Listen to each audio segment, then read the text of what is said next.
شفنا مع حضراتكم ازاي انه المشهد اللي حصل بالزواج في ميدان التحرير في عز الثورة تم استنساخه في دول تانية. كان في ناس في دوار اللؤلؤة في البحرين عايزين حق الملكية عملوا نفس الفكرية الحكاية يعني واتجوزوا على الشعارات بتاعتنا. لا ولسه الجديد دي. بقى انه بعد الجواز في ميدان التحرير كان في جواز على مرأى ومسمع من الملايين اللي راحت الاستفتاء.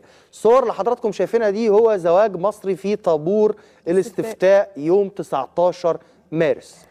قرروا العريس والعروسة ان هم يتجوزوا يعقدوا العقد القران في الطابور خلال الادلاء باصواتهم ويدخلوا الادلاء باصواتهم داخل اللجنه.